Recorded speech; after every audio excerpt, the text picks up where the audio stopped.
Sabe, para a gente entender de verdade os desafios que a gente enfrenta hoje, às vezes o melhor caminho é voltar lá no comecinho de tudo.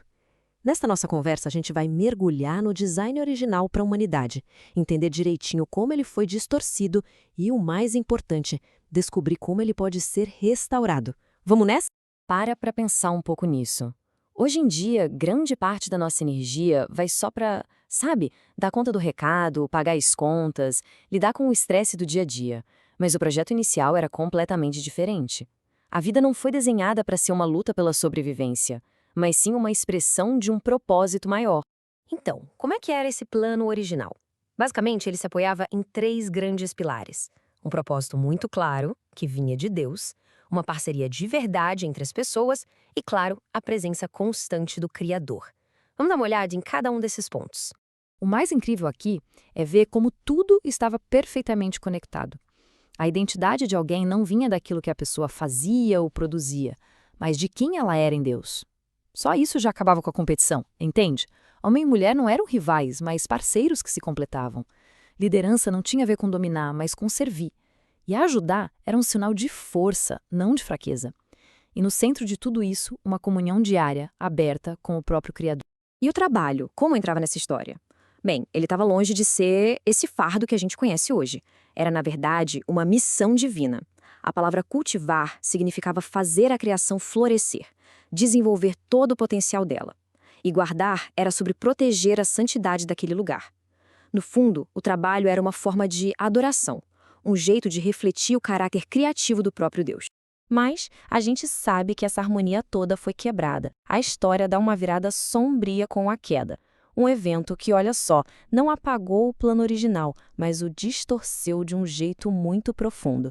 Vamos entender agora como essa corrupção aconteceu. E aqui está o ponto-chave da coisa toda. As responsabilidades que Deus deu, como liderar, auxiliar, cultivar, elas não sumiram. O que mudou radicalmente foi a motivação, a intenção por trás de tudo. O pecado injetou egoísmo, medo, desconfiança, e isso corrompeu aquela dinâmica perfeita que existia nos papéis e nos relacionamentos. A primeira consequência, e a mais profunda de todas, foi essa aqui. Aquela comunhão leve, íntima com Deus, foi trocada por um trio bem tóxico. A culpa pelo que foi feito, a vergonha de quem se tornaram e o medo daquele Criador com quem antes eles caminhavam livremente. O trabalho também foi atingido em cheio.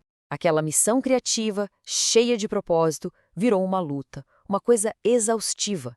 A terra, que antes era parceira, agora responderia com espinhos e ervas daninhas, transformando o ato de trabalhar numa fonte de cansaço e muita frustração.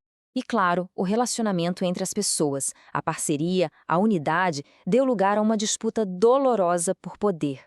A liderança, que era serviço, se corrompeu e virou dominação. E o auxílio, que era força, foi distorcido para parecer submissão. Resumindo, a harmonia virou conflito.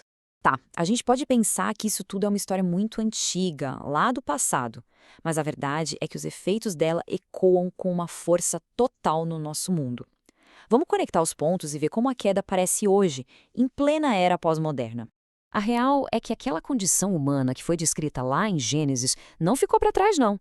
Os mesmos padrões de medo, de isolamento, de disfunção, eles continuam por aqui. Só que, claro, com uma roupagem nova, mais moderna. Vê se isso soa familiar.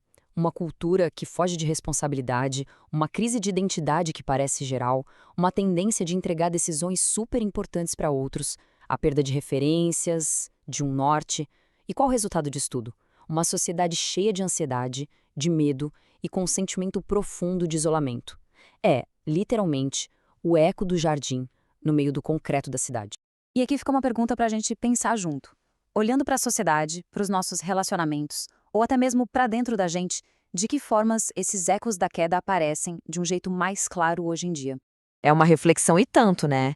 E a gente adoraria saber o que se passa na cabeça de quem nos acompanha. Compartilhe suas ideias sobre isso aqui nos comentários. É um jeito incrível de a gente aprender junto. E ó, aproveita que tá por aí e já ativa as notificações para não perder os próximos conteúdos, combinado? Mas olha, a história não termina na queda. E essa é a melhor parte de todas. A redenção não é sobre Deus jogar fora o plano original e começar outro. Pelo contrário, é sobre ele iniciar um grande projeto de restauração através de Cristo. O plano não é substituído, ele é restaurado.